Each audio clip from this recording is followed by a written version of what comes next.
Praise the Lord, praise the Lord. Hallelujah, hallelujah. మన ప్రభువును రక్షకుడైన యేసు క్రీస్తు అతి శ్రేష్టమైన నామంలో మీ అందరికీ వందనాలండి. Praise the lord. God bless you, God bless you. దేవుడు మనం దీవించి ఆశీర్వదించునుగాక. ప్రియులారా, బాగున్నారు కదా? మరి నూతన వారంలో ఉన్నాం. మరి ప్రాముఖ్యంగా ఈ నవంబర్ మాసంలో చివరి వారంలో ఉన్నాం. ఎక్కడ ఉన్నామండి? చివరి వారంలో మనం ఉన్నాం. మరి ఈ వారంలో 30వ తారీఖు మాసాంతర కృతజ్ఞత కూడిక ఉంటుంది. శనివారం వస్తుంది. శనివారం ఉదయము ఏంటండి ఉపవాస ప్రార్థనలు, అలాగే సాయంత్రము మాసాంతర కృతజ్ఞత కూడిక కూడా ఉంటుంది. లైవ్ కూడా వస్తుంది. ఆ రోజంతా లైవ్లే వస్తాయి, మీరు గమనించగలరు. దేవునికి స్తోత్రం చెప్పండి. హల్లెలూయా, హల్లెలూయా. అలాగే మరి భయంకర విపరీతమైన చల్లు ఈ ఆదివారం అంటే ఈ వారం చివరి వారము ఇక క్రిస్మస్ మాసంలో మనము అడుగెట్టబోతున్నాము. ఆల్రెడీ కొన్ని ప్రాంతాల్లో నాకు విడ్డూరంగా ఉంది. ఎందుకంటే విడ్డూరం అంటే ఆశ్చర్యం అనిపించింది. ఆ మధ్యలో నేను యూట్యూబ్లో చూస్తే ఒక అయ్యగారు సేవకులు దైవజనులు క్రిస్మస్ సందేశాలు అందిస్తున్నారు నవంబర్లో. మరి క్రిస్మస్ కూడా మొదలైంది. క్రిస్మస్ సంబరాలు ఇక అంబరానికి అంటబోతా ఉన్నాయి. దేవునికి స్తోత్రం చెప్పండి. హల్లెలూయా. మరి ప్రార్థన పూర్వకంగా సిద్ధపడండి. ప్రార్థన పూర్వకంగా దేవుని వాక్యాలు వినండి. నేను మరి ఈ యేసయ్య కృప పరిచర్యలో కమ్యూనిటీలో ఒక పోస్ట్ పెట్టాను. ప్రార్థన జీవితము లేని వారు సాతాను హస్తములో ఉన్నట్టు అని పెట్టారు. ఏంటండి? ప్రార్థనా జీవితము లేని వారు సాతాను హస్తములో ఉన్నట్టు. అరగంట గంట మీరు ఎంతైనా చేయండి రోజు, కానీ ప్రార్థన మాత్రం చేసుకోవడం మాత్రం, ఆత్మలో ప్రార్థన చేసుకోవడం మాత్రము మరవకూడదు. దేవునికి స్తోత్రం. హల్లెలూయా. ప్రార్థన లేకపోతే, ప్రార్థన చేసుకోకుండా రోజు మీరు ఉంటే మాత్రం సాతాను చేతుల్లో ఉన్నట్టే. మీరు ఉదయాన్నే వృద్ధుణ్ణి ప్రార్థనతో మీ దినచర్యలు ఆరంభించండి. రోజుని ప్రార్థన, ఓ అరగంట ప్రార్థనలో గడపండి. ఉదయాన్నే చాలు, అరగంట గంట రోజులో. దేవునికి స్తోత్రం చెప్పండి. హల్లెలూయా. ఏమండి మరి దేవుని వాక్యం చదువుకుందాం. ఈరోజు సోమవారం కదండి. సోమవారం అంతా పరిశుద్ధాత్మ దేవుడు మనకి ఇచ్చిన వాక్యం చదువుకుందాము. చూడండి, యెషయా గ్రంథము 64. యెషయా గ్రంథము 64 8వ వచనాన్ని చదువుతానండి. 8వ వచనాన్ని చదువుతాను, శ్రద్ధగా ఆలకించండి. యెహోవా, నీవే మాకు తండ్రివి, మేము జిగట మన్ను, నీవు మాకు కుమ్మరి వాడవు, మేమందరము నీ చేతి పని అయ్యున్నాము. మరలా చదువుతాను. యెహోవా, నీవే మాకు తండ్రివి, మేము జిగట మన్ను, నీవు మాకు కుమ్మరి వాడవు, మేమందరము నీ చేతి పని అయి ఉన్నాము. దేవునికి మహిమ కలుగునుగాక. హల్లెలూయా. మనమంట ఎవరము చెప్పండి? ఏంటండి మనము ఎవరమంట? మంటివారము, జిగట మంటివారము. అందుకే మొదటి రాజుల్లో అక్కడ మాట అంటే మొదటి రాజులు 16వ అధ్యాయము, మొదటి రాజులు 16వ అధ్యాయము నేను చదివిస్తాను. మొదటి వచనంలో చదువుతాను. యెహోవా వాక్కు హానాని కుమారుడైన యేహూకు ప్రత్యక్షమై ఇలాగు బయేషాను గూర్చి ఇలాగు సెలవిచ్చెను, నేను నిన్ను మంటిలో నుండి తీసి హెచ్చింపజేసి ఇశ్రాయేలుకు నా జనుల మీద నిన్ను అధికారిగా నియమించి తిని. చాలు. ఏంటంటే దేవుడు ఏం మాట్లాడుతున్నాడు? ఏమని? యెహూతో ఏమని మాట్లాడుతున్నాడండి? యెహూతో బయేషాను గూర్చి, ఇశ్రాయేలు రాజైన బయేషాను గూర్చి మాట్లాడుతూ యేషు ఏహుతో, నేను నిన్ను మంటిలో నుండి మంటిలో నుండి తీసి హెచ్చింపజేసి, ఇది ఏంటండి, నేను నిన్ను మంటిలో నుండి తీశాను, జిగట మంటితో నేను చేశా. ఈ ఉదయకాల సమయంలో మనము జిగట మంటి వారము. చెప్పండి ఏంటండి, జిగట మంటి వారము. ఎక్కడి నుండి వచ్చాము మనము?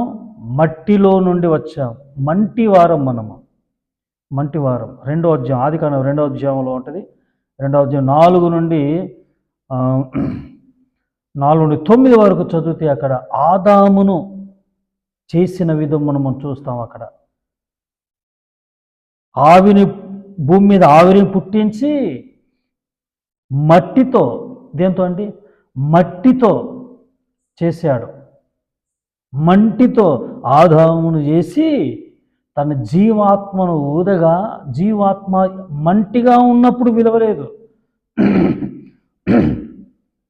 నిన్ను హెచ్చింపజేసి అధికారిగా నియమించదంటున్నాడు కదా. మన హెచ్చింపులకు కారణం ఎవరు? ఆయన ఆత్మ, జీవాత్మ. ఆయన మనకు కారణం. ఆయన ఆత్మ ఆదాములో ఉండడం వలన ఆదాముకి విలువ కలిగింది. ఆయనను బట్టి మనకు విలువ. ఏం చేశాడు? మంటి వారమైన మనల్ని హెచ్చింపజేశాడు. ఏం చేశాడు? హెచ్చించాడు కదా. హెచ్చించాలి లేదా? చెప్పండి, హెచ్చించాలి లేదా? హెచ్చించాడు. బైబిల్లో హెచ్చింపబడిన వాళ్ళు బోళ్ళ మంది ఉన్నారే. చదువు సంధ్య లేని వారు బైబిల్లో ఉన్నారు కదా. దావీదుకు చదువు సంధ్య ఉందా? లేదు, కానీ క్యారెక్టర్ ఉంది. చెప్పండి ఏంటండి? ఒక సామెత జ్ఞాపకం వస్తుంది. అంటే ఒక మాట, ఒక మంచి మాట. విద్య లేనివాడు వింత పశువు అన్నారు కదా మహానుభావులు, కవులు. విద్య ఉండాలి, ఉండకూడదని కాదు. విద్యతో పాటు ఏముండాలి? సంస్కారం కూడా ఉండాలి. ఏముండాలండి?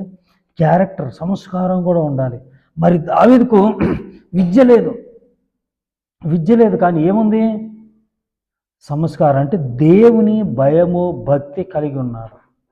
దావీదు ఎవరండి? దావీదు ఎవరు? సామాన్యుడు కదా, మామూలు వ్యక్తి. పశువులు కాచి, గొర్రెలు కాచి, మామూలు కాపరి, మామూలు వ్యక్తి. ఏం చేశాడు? మంటిని హెచ్చింపజేశాడు. దేవునికి స్తోత్రం చెప్పండి. హల్లెలూయా. ఉదయకాల సమయంలో ప్రేమటి వారలారా, మంటి అయిన మనము, జిగట మంటి అయిన మనల్ని దేవుడు ఏం చేశాడు తెలుసా? హెచ్చింపజేశాడట. ఇది మన ఘనత. దేవుడు మనకిచ్చిన ఘనత, దావీదుకి ఇచ్చిన ఘనత.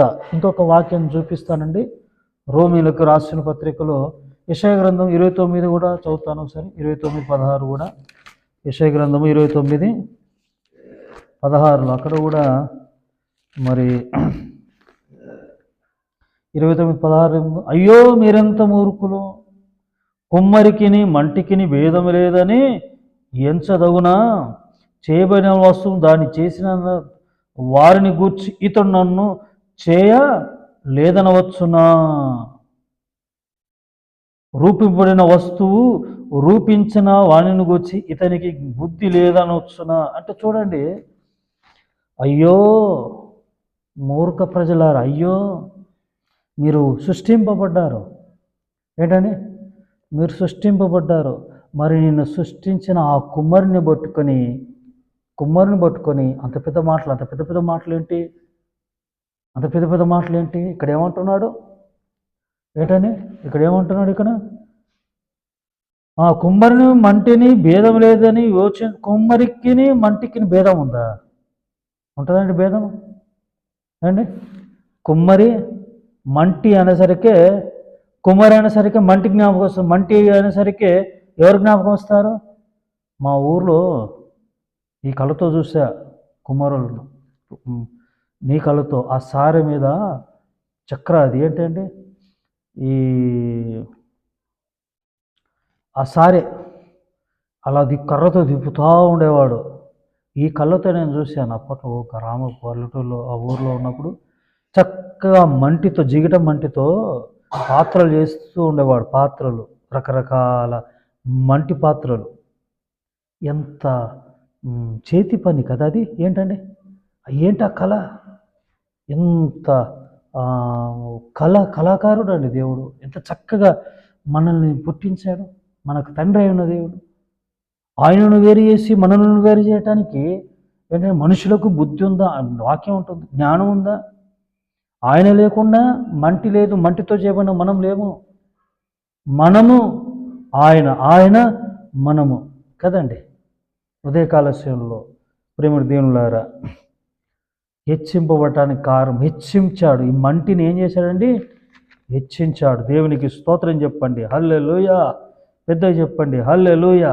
కాబట్టి ఉదయకాల సమయంలో ప్రేమటి వారలారా, వాక్యాన్ని ముగిసి చేస్తున్నాను. శ్రద్ధగా ఆలకించండి.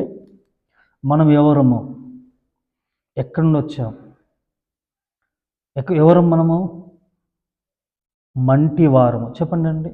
మట్టివారము, మంటివారము. మిట్టి मिट्टी मिट्टी मिट्टी है हम लोग, सब लोग हम लोग मिट्टी है. మంటివారం మనము. హల్లెలూయా. మట్టివారం ఏం చేశాడో? మట్టి నుండి తీశాడు. మట్టిని ఉదయేసి దాన్ని జీటమట్టిని చేసి ఏం చేశాడు? ఆయన హస్తాలతో మనం చేశాడు. ఆయన మనకు తండ్రి.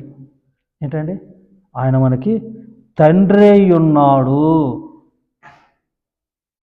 తండ్రిని పట్టుకొని మరి పెద్ద పెద్ద మాటలు కొందరు మాట్లాడుతున్నారంట. మంటికిని కుమ్మరికిని భేదం ఉందని చెప్పువారులారా. భేదం ఉందంటారా? భేదం ఏమీ లేదు. మంటి కుమ్మరి ఒకటే, ఒకరే. మంటి లేకుండా కుమ్మరి లేకుండా, కుమ్మరి లేకుండా మంటి లేకుండా ఏ పాత్ర చేయబడదు, చేసేవారు లేరు. కాబట్టి ఇదే కాలశ్రయంలో ఈ మంటి ఘట్టమును ఏంటండి? మంటి ఘట్టమును ఏం చేశాడు? మనల్ని మంటి ఘట్టం మనల్ని హెచ్చించాడు. స్తోత్రం చెప్పండి, హల్లెలూయా. హెచ్చించిన ఆ దేవుణ్ణి మనము ఎప్పుడు స్తుతిస్తూ ఆరాధించుదుముగాక. ఆమేన్. ప్రార్థన అండి. పరిశుద్ధుడా, మహోన్నతుడగు తండ్రి, మీ పాదాల వందనాలు నాయన. మరి ఈ ఉదయకాల సేవల్లో నీ వాక్యం విని అయా నీ మాటలు గ్రహించి నేను స్తుతించే కృపను అనుగ్రహించే వందనాలు. ప్రభునికి స్తోత్రం. వాక్యం ప్రతి వీడియోను ఆశీర్వదించమని కృప చూపమని యేసునామమున ప్రార్థించి వేడుకుంటున్నా తండ్రి. Amen, amen, amen. God bless you. May God bless our India. Praise the Lord. అందరి వందనాలండి. Praise the lord.